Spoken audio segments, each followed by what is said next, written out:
Good evening, dear children. And today I brought End of Bipolarity Part 7. And we had studied the meaning of shock therapy. And here we are studying consequences of shock therapy. हमने shock therapy का meaning पढ़ लिया है और उसको run कौन कर रहा था, कंट्रोल कौन कर रहा था, ये भी मैंने आपको बताया था.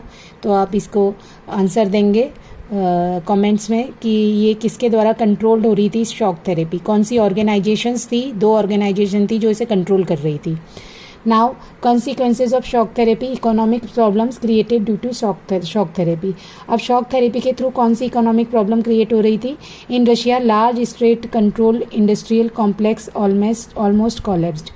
जो large state control industrial sector था वो पूरी तरह से कोलैप्स हो चुका था. As about 90% of its industries were put up for sale to private individuals and companies.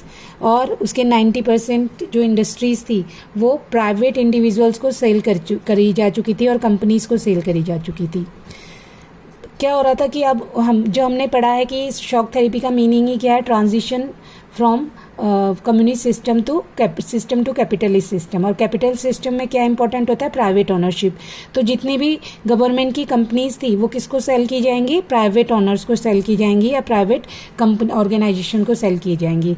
Since the restructuring was carried out through market forces and not by government directory industrial policies. अब ये जो structure था, restructure हो रहा था इसका, पूरे market का, पूरी इंडस्ट्रीज का, ये मार्केट फोर्सेज के थ्रू हो रहा था, डिमांड एंड सप्लाई के थ्रू. मतलब कि इसमें गवर्नमेंट कोई इंटरफेरेंस नहीं कर रही थी. मुझे ऐसा लगता है कि यही मेन पॉइंट था कि ये जो शॉक थेरेपी है, ये जो ट्रांजिशन है, ये फेल हुआ. It led to the virtual disappearance of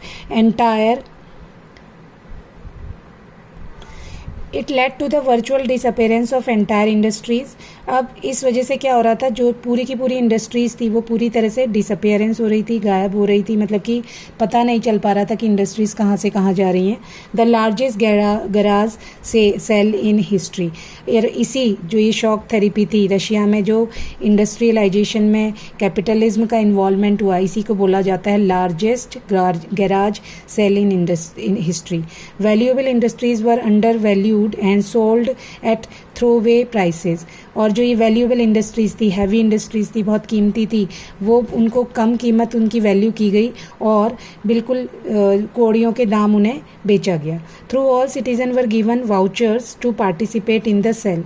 अब सभी सिटीजन्स को वाउचर दिए गए, कूपन दिए गए कि वो इसे पार्टिसिपेट कर सकें इस सेल में.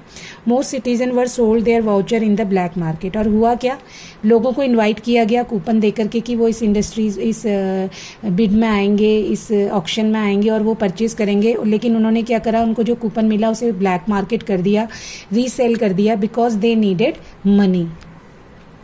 उनको पैसों की जरूरत थी, इसलिए उन्होंने क्या करा, उन्हें पर्सनली उन्होंने रीसेल कर दिया वाउचर्स को. The value of the rouble, the Russian currency decline dramatically. अब जब इंडस्ट्री का सेल होगा, इंडस्ट्रीज कौड़ियों के दाम जाएंगी, तो रूबल जो था रशियन करेंसी, उसकी वैल्यू बिल्कुल डिक्लाइन हो गई. The rate of inflation was so high that people loss their savings. और इन्फ्लेशन हो गया जिसमें कि डिमांड भी बढ़ जाती है और प्राइस भी बढ़ जाते हैं, तो लोगों की सेविंग सारी की सारी लॉस्ट हो गई. The collective farm system disintegrated, living people without food scarcity. अब क्या हुआ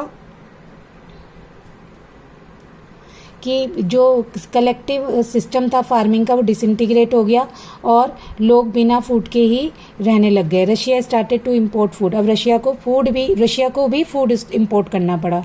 the real GDP of Russia in 1999 was below what it was in 1989. 1989 में जो जीडीपी था रशिया का, वो 1999 में बिल्कुल उसका अपोजिट हो गया, बहुत ज़्यादा डाउन हो गया.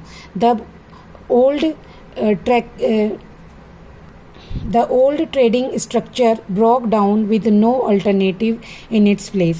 पुराना जो ट्रेडिंग स्ट्रक्चर था, जो भी सेल परचेज हो रहा था, इंपोर्ट एक्सपोर्ट हो रहा था, वो बिल्कुल ब्रोक डाउन कर दिया गया, छोड़ दिया गया और उसके बदले कोई अल्टरनेट भी नहीं था. मतलब कि बिल्कुल मार्केट को बिल्कुल फ्री छोड़ दिया गया, कोई भी उसमें कंट्रोल करने वाला नहीं था, गवर्नमेंट कोई ध्यान नहीं दे रही थी, मतलब गवर्नमेंट ने भी हाथ पैर छोड़ दिए थे. The old system of social welfare was systematically destroyed. अब सोशल वेलफेयर का जो सिस्टम था वो पूरी तरह से डिस्ट्रॉय हो गया, the withdrawal of government subsidies pushed large section of the people in poverty. अब लोगों से सब्सिडीज़ वापस ले ली गई थी। सब्सिडीज़ वो होती है, इकोनॉमिक हेल्प होती है जो गवर्नमेंट देती है, जैसे कि कभी हेल्थ में देती है, एजुकेशन में देती है, स्कूल एजुकेशन में देती है, फूड्स में देती है। वो सारी सब्सिडीज़ गवर्नमेंट ने कैंसिल कर दी थी। तो इससे लोग किस उसमें आ गए थे, गरीबी की हालत में आ गए थे। तो मेन जो कॉन्सिक्वेंसेस थे बेटा चिल्ड्रन, वो ये थे कि गवर्नमेंट ने बिल्कुल अपने हाथ छोड़ दिए थे। यही मुझे ऐसा लगता है कि जो मैं बार बार कह रही हूँ कि प्लानिंग की कमी थी। अगर ट्रांजिशन भी करना था तो बहुत अच्छे से करना, सोच समझ के प्लानिंग करके करना चाहिए था। I hope you have understand the video and will come tomorrow with a new video. Thank you very much children.